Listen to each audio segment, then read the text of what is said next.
What's poppin', everyone? Welcome back to another episode of Golf on Tap. As always, I'm Jack Bushman, joined by Ross Baran. Today, we'll be getting into Austin Eckroat's big win at the Cognizant Classic earlier this morning with the Monday finish, plus some thoughts on Joaquin Niemann getting another win on LIV Golf, this time at LIV Jeddah, getting him an invitation to the PGA Championship, Anthony Kim and his debut last week as well, and then some thoughts ahead of this week's Arnold Palmer Invitational at Bay Hill, the fourth of 8 signature events on the schedule. A lot of good stuff to get into, as always. Make sure to jump into the YouTube feed of this so you can interact with us throughout the episode. Let us know your thoughts on Austin Eckroat's win and what Joaquin Niemann's win on LIV Golf means and who you're tailing this week for the Arnold Palmer Invitational. And also go and subscribe to Golf on Tap, which is now on Apple Podcasts or on Spotify, 100% free, so you can get it there as soon as the episode comes out each and every day. Ross, a really good show. Got a lot to break down here today, but before we do, how's this Monday afternoon treating you, my friend? Got to watch a little golf this morning, so that was a nice little pep in the step, sitting in my office at work, just clicking back and forth, which we knew which way this was going. It seemed like it was over last night. We just kind of had to wait until this morning to get our official answer.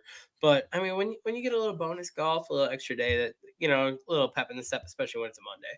Yeah, never a bad thing. Although I will say a little bit of a curious decision on behalf of the PGA Tour to not go with split tees yesterday, knowing there was some bad weather coming up, and that led to like a 2.5, 3 hour delay. The guys got to come back on the course for a couple more holes, and then the finish there this morning, like you said, had an inkling that it was probably going to be Austin Eckler who ends up coming through for the victory. No one really just pressed him after the restart on Monday morning. Minwoo Lee got a little bit close there down the stretch, but wasn't able to rattle off enough birdies. But Eckroat started the final round on Sunday morning in a share for the lead at 13 under with Shane Lowry and David Show Me Some Skins. But that pairing, Lowry, man, just every year at PGA National. And I don't want to take anything away from Austin Eckroat because he was great. And I actually have some stats to bring up here in a second about how spectacular he was throughout the course of this event. But Shane Lowry kind of gagging away this event for the third consecutive year, Ross, was a little bit of a tough scene. And it kind of, to me at least, once I saw the conditions on Sunday were going to be soft even before the rain and what it meant after that when they could come out and the greens were wet and it was going to make for some easier scoring on the players, which we saw in the final round scoring average, which was like 3 under. But with that being the weather situation, I kind of had a feeling that it wasn't going to be necessarily Shane Lowry's bread and butter, like playing in the wind, some tough, difficult conditions, maybe clawing together a 2 or 3 under round to get it done. I think that's more so how I envisioned Shane Lowry getting the victory. And because of the weather, it just didn't play out to that type of day. But it has to be a disappointing event for Shane Lowry because he's been close all 3 years, but hasn't been able to get over that finish line in first place, Ross. Yeah, the thing is, Shane Lowry is one of the best players in the world, but he has just had such a down patch rate, lately where the wins aren't coming. The game is there, the wins just aren't coming through, and it's one of those things where we saw it today, where when he put the ball in the water and then slammed the club on the ground, and then he went to kick it and whiffed on the kick, which just made it so much funnier that he completely whiffed.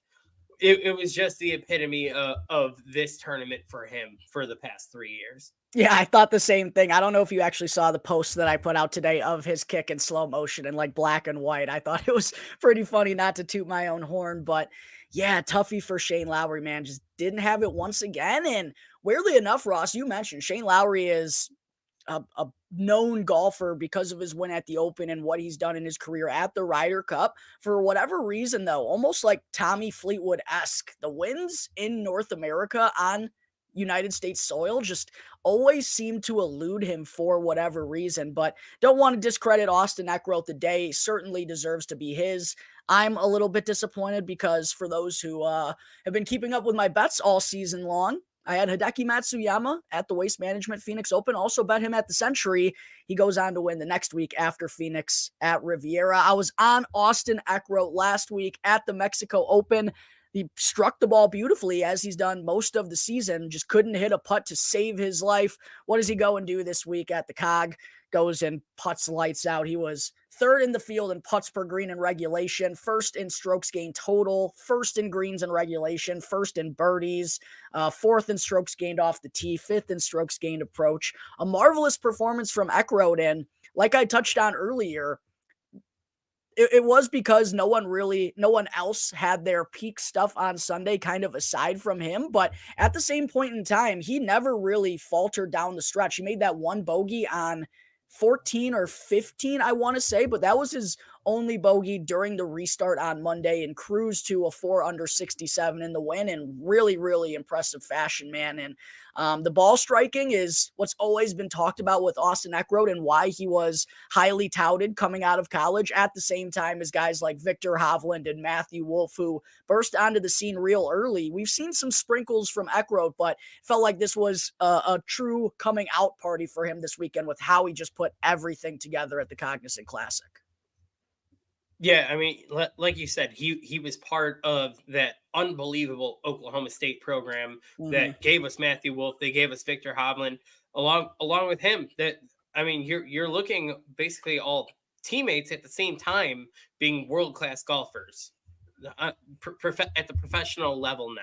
So it's great to see him finally get that jump, make that big jump to securing his first PGA win. And it's also just kind of leading us into the argument continually where people want to say, not my PGA, you're missing the best players. I really think we're just reaching a point for the tour in general, where when these guys come out of college, when they come off KFT or the DP World Tour, it's not a fluke when they have success right away. And I think this year it kind of attests to that they're coming, and it's because they're ready to play and their game is really that good. Yeah, it's a sign that the game of golf, even though the talent is divided, and we can talk a little bit more about this in a second, but it is a reminder that the game in general is far more talented than it's ever been. And like you said, kids are ready to jump onto the PGA Tour level and contend right here, right now, when like 10 years ago, that was kind of an afterthought. You were like a specimen if you were able to do that at a young age. So Austin Eckroat, just yet another example of that. And another example this week, Ross, of a long shot non-favorite getting a dub on the PGA Tour. It's been a common theme all season long. The lowest odds winner we've had was Jake Knapp at 40-1 at the Mexico Open. And the only two other kind of big names that we can say have won this year have been Hideki Matsuyama and Wyndham Clark, who both hadn't been playing that great of golf leading into those tournaments. We haven't seen a whole lot from the big dogs on the PGA Tour yet this season. And we were talking a little bit about this before recording. You know, we are still early-ish in the season, but now we're getting to that midway point of the Florida swing. And as you put it, we're starting to get into that like second quarter of the PGA Tour season. And we just haven't really seen it from the big dogs. And what's kind of even been crazier to me, Ross, thinking about it, is like some big guys have had chances to win. Like Scotty Scheffler has had chances to win. Probably should have won at Phoenix if the putter didn't disappoint him once again. Patrick Cantlay and Xander Schauffele were both in great spots going into the final round at the Genesis Invitational. Like, we've seen some big dogs be there, but it's oddly enough been like that so-called second tier of player on the PGA Tour that has burst through for the victories and played the best golf when it's mattered the most. What do you kind of make of that so far this year, now that we are over 2 months into the season and getting into the nitty gritty of this Florida swing? I think there's a couple things that come out of this. I think the biggest thing is, like, if you look at the current FedEx Cup standings, where people are, you got people like Rory that are down in the 90s. Remember the top, they made the adjustment. The top 70 make the first round at St. Jude. We're starting to get to the point in the season where normally guys like Rory, Max Homa play select events. You know, they pick and choose. I'm going to go here. I'm going to skip these. I'm going to go here. And they basically bank and bet on themselves that I'm going to go to one of these. I'm going to win it. I'm going to just lock up my points. I'm going to lock up my early dub in the season. I'm going to just kind of coast for a bit.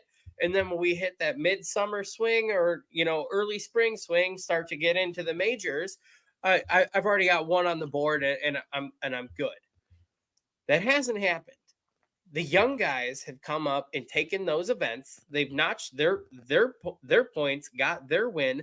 But the thing is, those same guys are still playing weekly.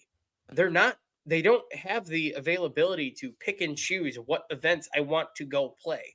They are signed on for, no, I'm going to go play every single freaking event I can because I am trying to make my way on tour. So when I get a W early, I'm still playing every single week. And when I'm having top 15 finishes, well, now I have the FedEx Cup points because I have a win, but now I'm adding on to that. So I'm solidifying my place where there's a bunch of guys that are new to the tour that have already gotten a win, but they've also backed it up with top 10 finishes on top of that win, where a bunch of these guys have already kind of cemented themselves that I'm going to be playing at least at St. Jude now. I know that. And we're only a quarter way into the season, but they know confidently I have enough that no one's going to be able to come up and get me. Yeah, a lot of, like I said, that so-called second tier of golfer has done a good job of not only playing some really solid golf, but playing solid golf consistently to rack up those points in an abundance that, like you said, it's going to make it difficult for some of these guys to come back and chase. Now, it's not impossible. We're still pretty early, but it is something that is getting more and more notable week in and week out as this stretch kind of continues. And I think it puts just more emphasis on the big dogs and the PGA Tour really wanting their big dogs to come to play these next 2 weeks. That are the two big boys before the Masters, which is just a month away now, Ross. We got the Arnold Palmer Invitational this week, a signature event, the Players next week. You obviously know what that means to the PGA Tour, but after that, all we have until Augusta is the Valspar, the Houston Open, and the Valero. So it is starting to creep up here, and like we've said, just the big dogs haven't really come out to play yet. So I think that's going to be rather interesting to see how it's going to play out these next 2 weeks in those final big events before the Masters. Before we move on from the Cognizant Classic, though, Ross, there are some guys I do want to touch on here real quick. One of them being Jake Knapp. We talked about him on last week's show. He was someone that you kind of shouted out because you thought the odds were a little bit too big, and it seemed like the public was mostly trying to fade him off of his win in Mexico and thinking it was going to be a bit of a quick turnaround after the win and the travel and yada, yada, yada. He put together a really solid high-end finish once again and was really in the mix until those final 4 or 5 holes. He was one of the guys that was making a little bit of a charge. I told you off air, I'm still not exactly sure what to make of Jake Knapp in terms of his long-term potential, given his age and just everything that goes into his extremely unique situation. But there's no denying this guy not only proved it last week by a win at Mexico with an underwhelming field, but coming into a really demanding golf course like PGA National and doing what he did on top of that to back it up a little bit, I think just gives him ultra more credit and deserves all the respect for being able to back that up with a really solid performance. And I'm still really curious to see how he's going to kind of build off that the rest of the way, because like I said, he is such a unique case, and I don't know exactly what type of player he's going to be, but he's playing some really good golf right now.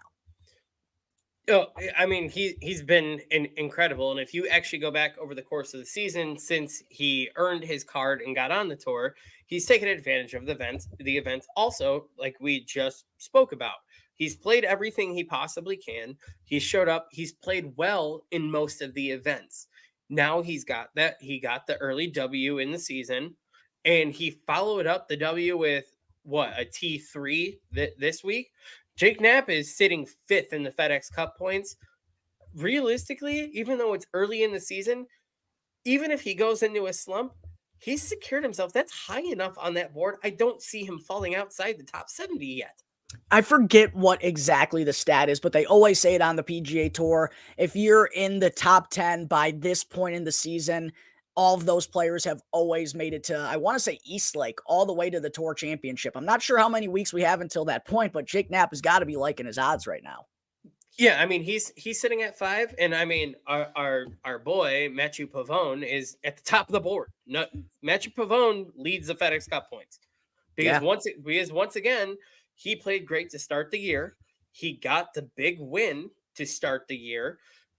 Picked and choose a couple tournaments because he bought himself some time, but every tournament he's come back and played, he's essentially finished in the top 15.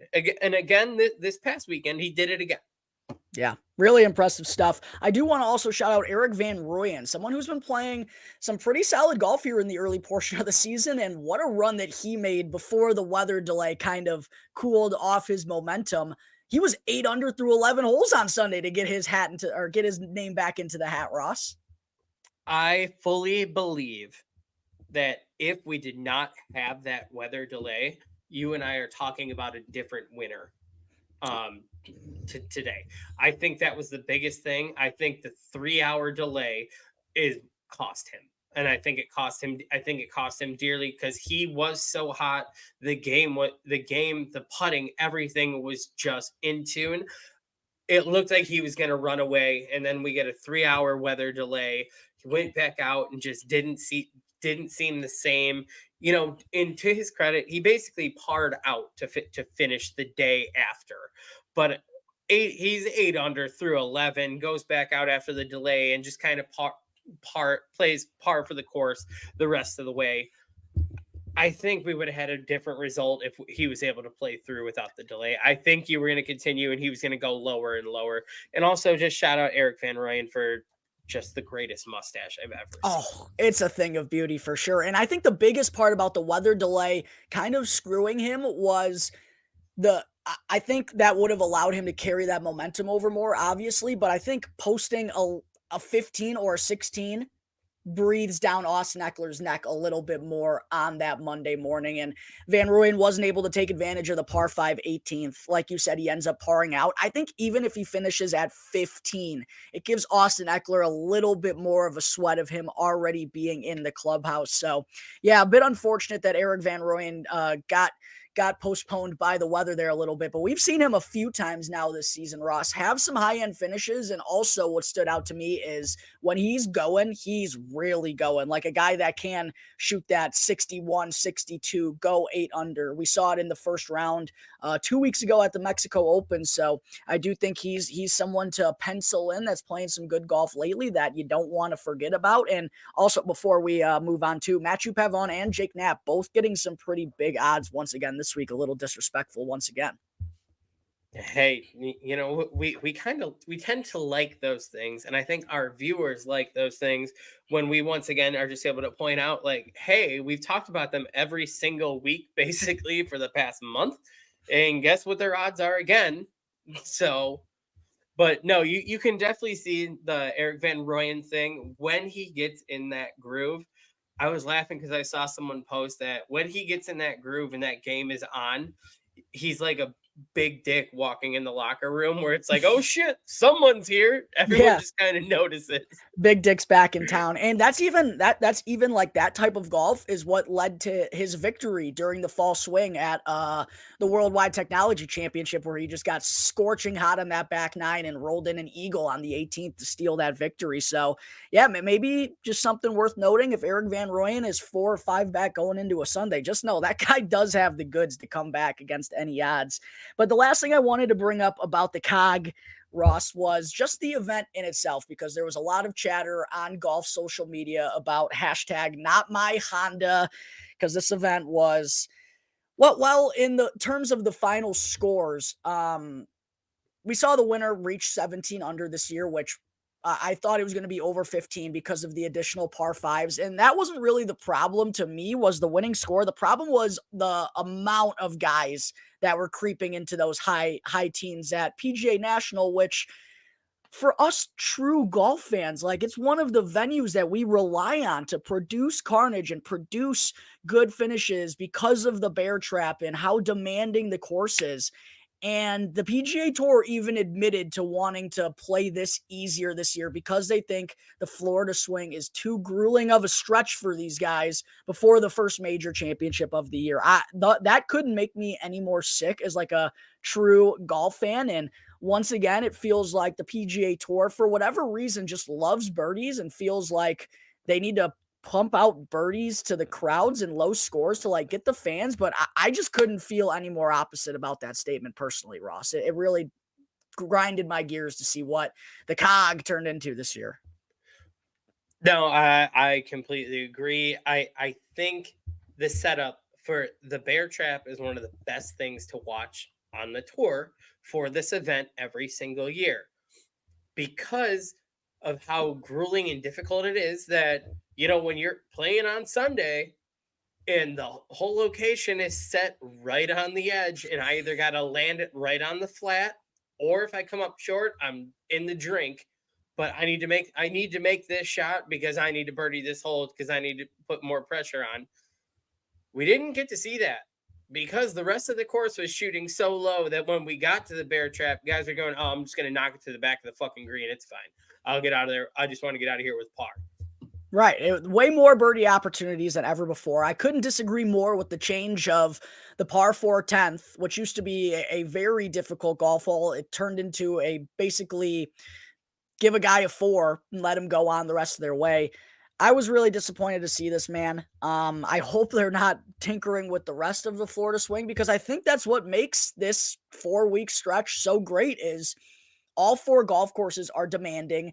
They're tough. They're the style of golf that the best usually rises to the top. Like that's usually what we get in major championships. It feels like this is the real sort of prelude into major championship season. And when you dumb it down like that, it just doesn't really make any sense to me. And it's just, it feels like more pampering of the PGA Tour players, right? And it's just not what I personally want to see. I know there are lots of people that feel the same way about it as I do, based on the amount of comments I saw about it on social media. And I really hope that, and look, like, I think week in and week out, we get enough of these types of events that reach the high teens and reach the 20s where it's not the worst thing in the world to sprinkle one of these in there. And yeah, I know Florida kind of has all that in a 4-week stretch, but I think it's still what everybody, the true diehard golf fans love, want to see. And the PGA Tour continues to not give the fans what they want. And it's just more losing for the fans' perspective week in and week out with this thing. Yeah, well, I mean, once again, it just ties into what you and I talk about all the time, that somehow Jay Monahan still happens to run the tour and make decisions and do everything that just seems to be wrong, wrong, wrong. So I think, I'm hoping maybe they have the hindsight to go and see, like, oh, we fucked up on this one. Like, we're not going to do that. We're not going to do that again. And let's be honest, it is the PGA Tour. It is the highest status of professional golf. Don't make it easy. Make it fucking hard. That's the point. That's the whole point of this tour. Exactly. And I got to feel like Cognizant in their first event as a sponsor can't be getting some good publicity right now. You got to think, right? Oh, I mean, especially taking over for the Honda, because it's the Honda and it's going to remain to be the Honda to everyone. But we're I'm sorry, you've tried. I can't even get into the cog. Yeah. Nope, not going to happen. But they need to make it more difficult. They made it too simple. Golf is supposed to be hard, especially at this level. And when you sit there and go, only a handful of golfers in the world could hit this shot. Cool, you got 150 of the best fucking ones there. Let's see what 17 can do it. Exactly. Couldn't have said it any better, my friend. So I think that's going to take care of business from the COG this week in Palm Beach Gardens, Florida. On to Orlando, though, this week for the Arnold Palmer Invitational. Before we get there, though, there was a lot of golf going on this past weekend. LIV had a tournament in Jeddah. We talked about that last week. Anthony Kim made his debut. But before we get to that, Joaquin Niemann, man, someone who we've been talking about a decent amount on the show as well here in the early part of this season, gets his second victory of the year on LIV Golf. Ends up getting an invite into the PGA Championship as a result, which he broke in an interview with Matt Vincenzi earlier this morning. He's now in 3 of the 4 majors officially, but still took the time to throw a little bit of a jab at the OWGR in his post-round interview. What do you make of Waco's comments and Waco's second victory of the year here in the early going, Ross? So for me, it's very simple. I like Waco. I like Waco as a player. I enjoy his game. Part of the only reason I've even flipped on any live events is to see. I'll see posts that, oh, Waco's going low or Waco's doing this, and yeah, I want to watch that because it's exciting. He's an exciting player. For me, part of it, decisions were made, Waco. Yes, you are one of the best players in the world. There is no doubt. You've won 4 times over the past 2 months on 2 different tours, between winning the Australian Open and now winning what, 3 events on LIV to start the year. You're one of the best you're one of the best players in the world. We know it. But it's the fact that, well, the OWGR says I'm not a top 100. Well, actually, they do. Although it was funny because they did knock you down 4 more spots today after yesterday's win. Yeah. Joaquin Niemann dropping down to number 76 as Austin Eckroat vaults all the way up to number 49. No further conversation needed. I think we all know who the better player is. But at the end of the day, Joaquin is now in 3 of the 4 majors, and I completely agree. I'm a big Niemann fan. He hit that final round that he had in Mexico when the Pebble Beach Pro-Am was canceled on that final day. Really the only live golf I watched this season, and I was more encouraged to do so because Niemann was in the mix. The OWGR, I don't see how he could still be complaining about it at this point. I don't think at the time of that interview he knew that he was going to be in the PGA Championship as of yet. But still, like, we know this hasn't been an ongoing discussion. We know what the repercussions of you making this transfer to live golf is. I thought it was a little just mistimed for that type of conversation after the win. And the world golf ranking, to be honest, I think it's gotten to a point now where it's important. It obviously dictates major championships, but the people that really understand like where these guys actually soared at know that Joaquin Niemann is one of the better players in the world, regardless of what his ranking is. And I'm just happy to see that now he's in 3 of the 4 major championships. And if he performs well at either the PGA Championship or the Masters here in a month, he's going to have himself a spot in the US Open as well, which is absolutely how it should be for a player of the caliber of Joaquin Niemann. Yeah, absolutely. I think what I'm struggling with overall is just it's like every time he gets on camera, it's the same thing over and over, where it's like, dude, we get it. And yes, a lot of us, like golf enthusiasts, are on your side, that we know you are so much better than you are credited to be by the rankings. But the thing is, decisions were made. This is part of that decision. But here's what drove me nuts over the weekend when he made the initial comments prior to finding out he was invited to PGA today.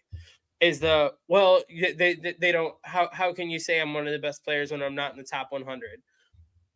You are in the top 100, and you got invited to Augusta. You were one of 80 going to Augusta, and guess what you have that the other 79 guys do? The same fucking chance to win the tournament as everybody else. Maybe just believe in yourself that you think you're that good. Go win the freaking thing, and you're in the other 3, no problem, no questions asked. Playing good golf is always the answer, Ross. There's a very simple route to fixing all this problem. If you think you're that good, just go win it. Just go and prove it, baby. We'll see what Niemann has in store at the Masters here in a month. His odds have been slashed heavily over the last few weeks as well, and I know a lot of people will be betting him. Before we move on from LIV, though, Anthony Kim did make his return this week at LIV Jeddah. It did not lead to me turning on LIV whatsoever throughout the weekend, but I was a little interested to see how he was going to fare. I didn't have high expectations. Finishes dead last by 11 strokes behind Hudson Swafford. I don't really know one way or the other if I really care about the final result all that much. I didn't expect it to be great in his first competitive rounds in 11 years. I don't really know what to make of it. What were your thoughts? He did what I thought. Yeah, kind of what my saying. I mean, I mean that respectfully, and I actually do applaud him considering he went and he played in a pro tournament after 12 years away. You shot 11 over for the tournament. Okay, you show me any other person that doesn't pick up a club for over a decade professionally, enters a tournament and does something like that. I'm gonna applaud your effort regardless because it's good. I mean, it's good by the standard that is set for expectations. We know he wasn't going to go shoot 8 under every freaking round. There was not a chance that was going to happen. But did he go and fire off what would by if you go PGA standards? If someone comes on the PGA Tour after being away for 12 years and ends a tournament at 11 under or 11 over, I'm impressed for not swinging or playing that long competitively. I don't think it was the draw like we talked about last week. I think the wrong tournament. I think the fact the time zone, the broadcast, everything kind of screwed it up royally. I think if it was the Miami tournament where you could flip on in between, especially with the rain delay and everything the PGA had, maybe get a little more people to tune in. But overall, it didn't draw me in to turn on the TV, but it also didn't turn me away. I did follow and just kind of want to see where he was at, and I thought it was respectable for a return to pro golf. I was kind of impressed for hey, not great, but not absolutely dog shit terrible either for being away so long. Yeah, nearly an impossible situation for him, right? And I think even just finishing the 3 days is feat in and alone of itself, right? And finishing stronger on that final round, shooting 74, which is respectable again, given the situation for sure. But yeah, I am rather curious to see what is going to be next for Anthony Kim. I assume he's probably going to be playing in Miami at their next United States based event. If that seems like a good time to just market him there and potentially get some American eyes on him. And I also want to know if he is going to open up and like tell his story. I feel like that could be another interesting way for Live Golf to potentially get some clicks and get some eyeballs on it if they do like a post round interview and Anthony Kim's going to have a discussion about what's led to this 12-year hiatus or whatnot. And I don't know if that's ever going to happen. It's just something that I've thought about. I did see though that Trump Doral is a much more difficult course than they were playing this past week in Jeddah. So maybe that was a reason that they wanted to give him a little bit of a tune up there rather than in Doral where he could have absolutely blown up. But I still thought Las Vegas Super Bowl weekend would have been like a mammoth opportunity for them to jump on ship and have him make his debut. But yeah, not an abject failure. I think there's stuff to build on if he even wants to. And I think that's the rather curious thing too, is like what Anthony Kim truly wants. Like this is a good financial situation for him, I'm sure. And we knew the path to get back on the PGA Tour was going to be costly for him financially as well. So yeah, just that next step is what I'm going to be a little bit curious in. Am I going to turn it on and watch him play? Probably not, unless he's playing some good golf and showing some signs of life. But I am interested to see how they're going to handle it a little bit moving forward. Yes, I completely agree. I don't think there's going to be anything that's going to get me to fully tune in or be like, oh, I need to watch this. Will I maybe at some point flip over to watch for a few minutes, like in a commercial break, whatever? Because PGA, God knows, PGA has enough freaking of them every single week. Yeah, maybe, probably for a couple minutes just to see AK play. But also, you show me a guy that walks off the street after 12 years away and fires off a 76, and I'm going to go, that's decent. Yeah, pretty darn good. I'll give Anthony Kim some respect and just even like I said, getting through the 3-day tournament without completely melting down on Sunday and probably having an idea he was going to finish dead last going into that round, not letting like the complete wheels fall off and not looking like he didn't give a fuck. And I also saw a lot of people saying, I don't know who was on the bag for him this week, but I saw there were a lot of questionable decisions being made in terms of like he could have taken some drops in some situations that could have benefited him and just maybe not maneuvering around the golf course as a professional would, and kind of something you would expect again for a guy not playing in 12 years, you know? So I think there's upside for Anthony Kim moving forward. How big is that upside? I don't know, but Again, I don't think it was the worst start in the world for him after a 12-year hiatus. I'm just saying, for after 12 years away, coming out and doing this tournament, finishing dead last, the bar is set so low that anything he does basically beyond here is a come up, literally. We'll see what is next for Anthony Kim whenever he makes his next start for LIV Golf. Any thoughts before we, or any other things you wanted to touch on before we kind of move into Bay Hill this week, Ross? Did I forget anything?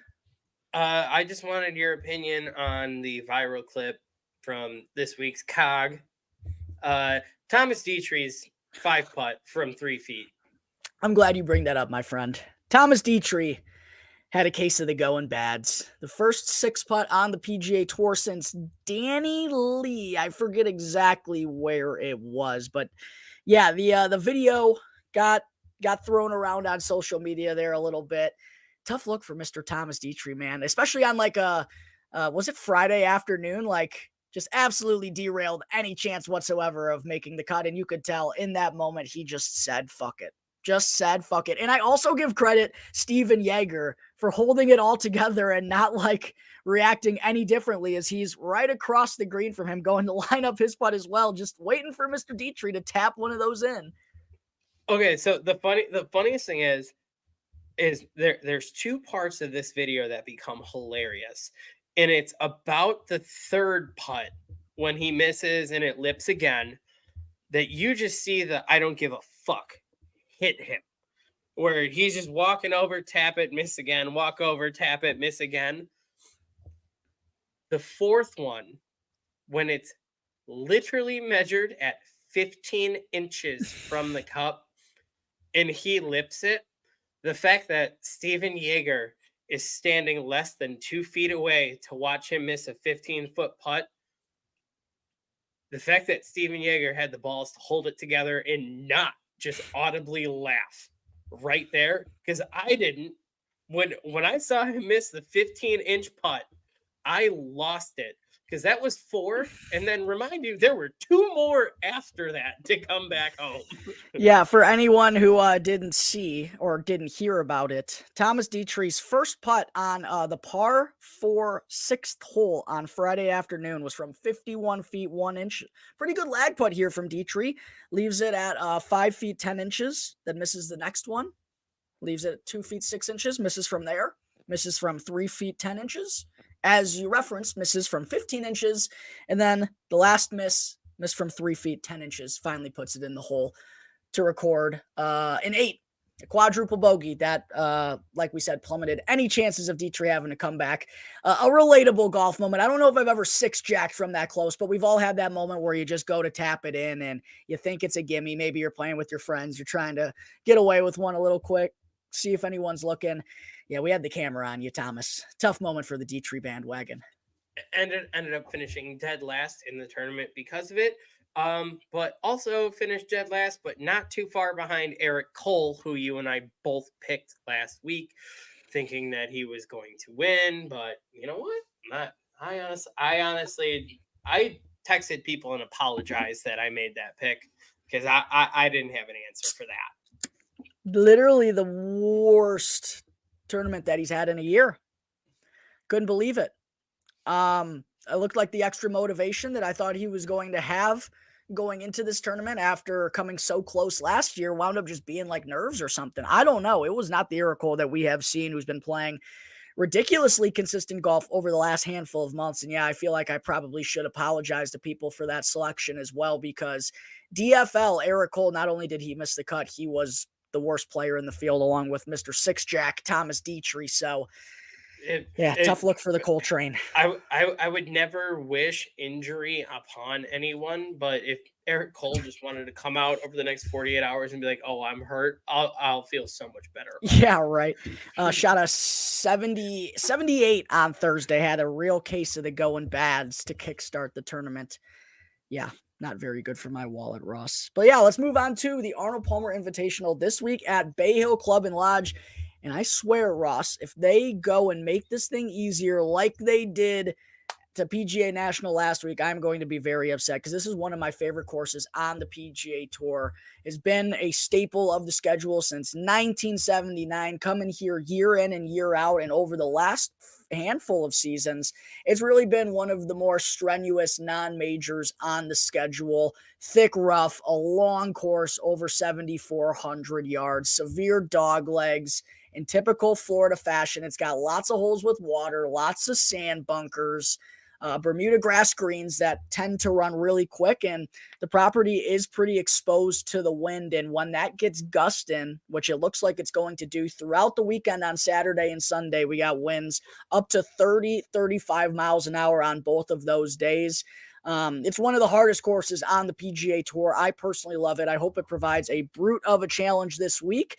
And we also have the PGA Tour's finest on hand, with this being the fourth signature event of the season. 54 of the top 55 in the world golf ranking are here, the only exception being Tony Finau. So it's a who's who on the PGA Tour. They're here this week at Bay Hill. Scotty Scheffler, Rory McIlroy, Victor Hovland, Patrick Cantlay, Xander Schauffele, Sam Burns, the who's who, like I said. Out of those big name guys, and like we talked about earlier, Ross, it's starting to get to that time. We're not hitting the panic button just yet, but it feels like one of these guys has to go and do something here, right? Out of all of those guys at the top, the big name guys in this field, who are you looking to the most this week? Whose chances are you liking entering the tournament? I have a few picks. Love it. And you could call me crazy for my logic, but I'm thinking about this with what you just said. The weather we're expecting. It's a more open course. We're expecting high winds. I'm looking at the golfers that typically are based in play conditions like this, aka most of these guys I'm looking overseas. Okay. So I'm looking at, obviously, third on the board, Victor Hovland. I like Victor Hovland. I like Ludwig. Going with the Swedes this week, huh? This has always felt like a really good spot for Hovland, and he nearly won here a couple of years ago before kind of a lackluster two-hole stretch, and I believe Scotty ended up stealing it from him. But Ludwig's getting a lot of attention this week because of the way he could drive the ball. I understand those two picks as well. Who else you liking? I have three more to wrap up. Is a breakthrough, finally, because it fits his game. It fits the courses he typically plays overseas with the wind conditions, everything. I do like Tommy Fleetwood. Plays well in Florida very often. Can he win in America? To be seen. Our guy, just every time I see him this high up on the board, I just have a problem, and it's always going to be a problem because I just always believe in him. I like Keegan Bradley at the 45-1. A lot of people like Keegan. There were numbers, there were 80s and 90s out there on Keegan this morning. I would have loved to get a hold of that. It's been bet down a little bit, but lots of Keegan love this week. I've seen it as well. And my fifth and final, after yesterday/today, I think the conditions are going to fit him this weekend, like you brought up earlier in the show. I'm not going to be surprised to see Shane Lowry come back and kick a little ass this weekend. Yeah, he has done well in Florida for the most part. This is just, interestingly enough, been the one tournament that's got him. His highest finish in 5 starts here is T67, but I will say I believe incoming form right now is probably more important than that course history. It really just comes down to the putting, it feels like, for Shane, and he's been striking the ball well and has some good odds. So I do not hate that pick whatsoever, even though we kind of outlined the issues that he has winning in the U.S. This does feel like it would be a good setup for him with low scoring, and could get the wind on the weekend that he could have used last weekend as well. So I like all of those 5 picks, Ross. No bias. Actually, 5 guys that I've considered this week. I'm the Lowry is the only one, is just after he looked good for the first few rounds. We got into the weather situation where the wind kind of disappeared, everything. It became way too soft. He's he's a shot shaper. You know, he's used to playing in Ireland on the coast, playing the links courses where there is no block from the wind. You have to play the wind on these shots and be a shot shaper to get these things done. I think if we're gonna play the weather and the elements that we're gonna potentially be looking at API this weekend, I think that's a fair bet, especially for his number being at 60-1 right now. Yeah, and I think And, they're and coming off last week's tournament, because he played really great until the weather changed on. exactly. Yeah, and I think there are even bigger numbers out there on Shane Lowry than 60-1 if you go and shop around. And by the way, if you're wanting to place a wager down on this event, you're not already a member at Bet Rivers, make sure to go and use our promo code ONTAP for up to a $250 bonus on your first deposit. Yeah, there are some interesting names out here for sure. Obviously, the top of the board is where the big dogs lie. I don't really know where I stand there, but some guys who have been intriguing to me, Keegan was someone I've thought about betting. And I know there are 50s and maybe even 66s out there, which feel like good numbers for him. Wyndham Clark has some really big odds, man, and I just don't know what to make of it. He's 55, 60-1, and all of his wins have come in big daddy events. Like, this guy wins majors, wins signature events. You're giving me 55, 60 odds on him. I haven't clicked it yet, but it feels like it could be a big number and a good spot with the way that Wyndham Clark can use his driver. Corey Connors is someone who's intriguing to me as well. Always ball strikes it well. In particular, has good results throughout his career in Florida.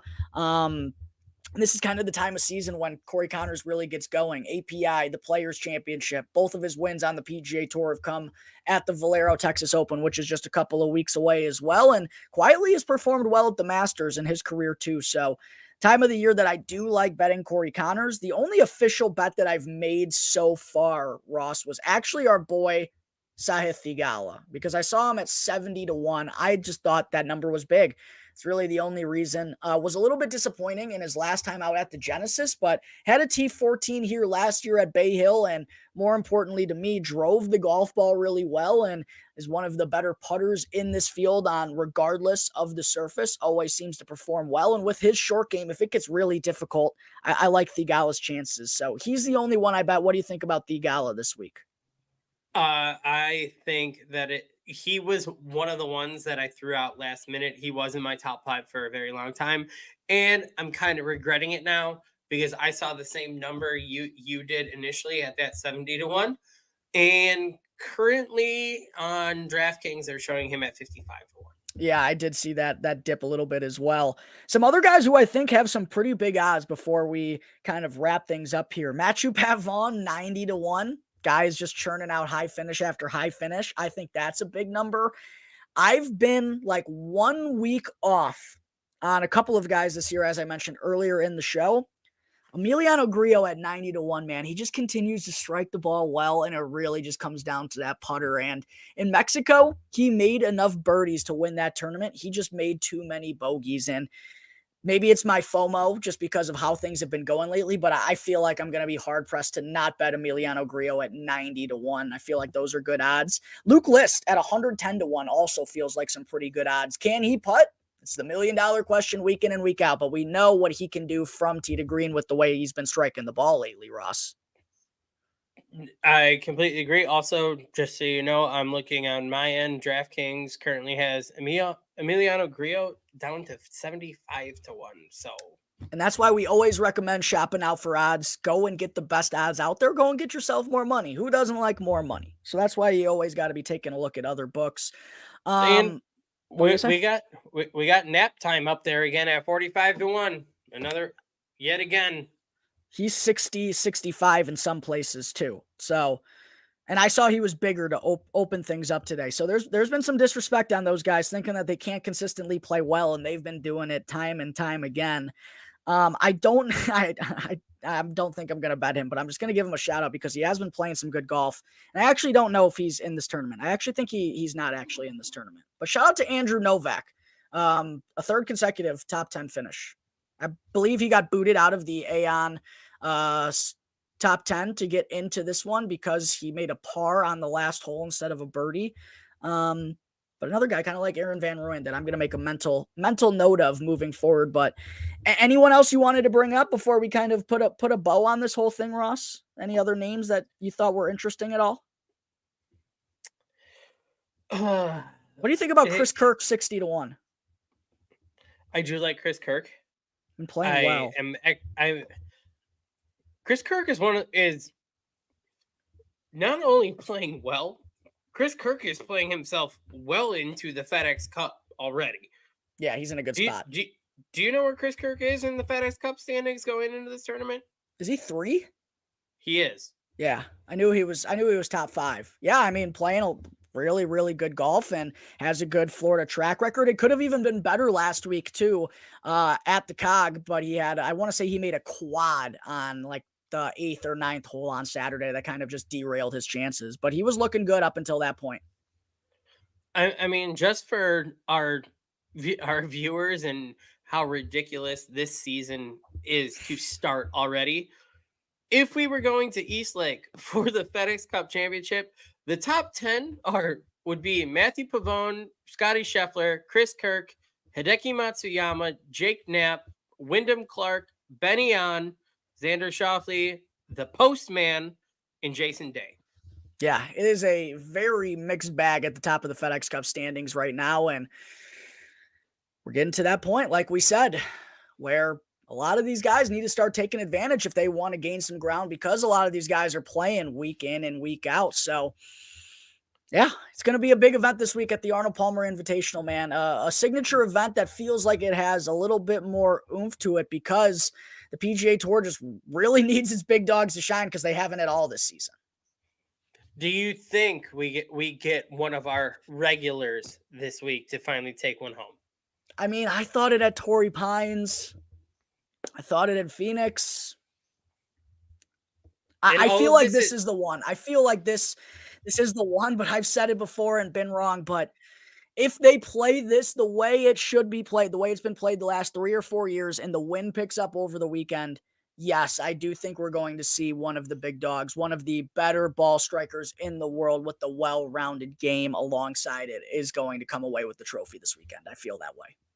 And I would like to put a little asterisk on that question, that there's no disrespect to Wyndham Clark, that we do count you as one of the big dogs. You were the only one to get the job done this year, though. And the only reason I say it wasn't a big dog is because he wasn't playing all that great going into that event and really hadn't played great since his U.S. Open win. It was almost like he was still on that little victory lap. Yeah. Wyndham Clark absolutely is technically one of the big dogs. Going into that event, though, wasn't highlighted as one of the big dogs that people were expecting to play well. So that's kind of what I meant by that. But this week, I do think, like last year, other than Kurt Kitayama, the names alongside him were all big names. I do think we're going to get back to that this week, Ross.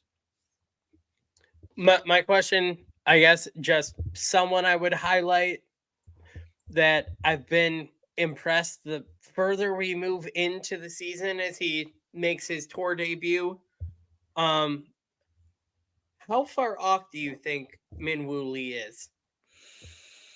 Not far. And what's really fascinating about Min Woo is he really has been doing all of his best work on the PGA Tour or even internationally in the last year with driving and putting. The irons have oddly not been all that good so far for him this season. They were good last week, and he had his worst putting performance in quite a while. So I think it's just a matter of time before he puts it all together. I don't know if he's consistent enough yet to be like a week in and week out type of guy, because I do think he makes too many bogeys and there are some flaws in his game, mostly with the irons, but he can score with the best of them. I mean, how many eagles did that guy make this week? 5, 6? Like he's got that firepower.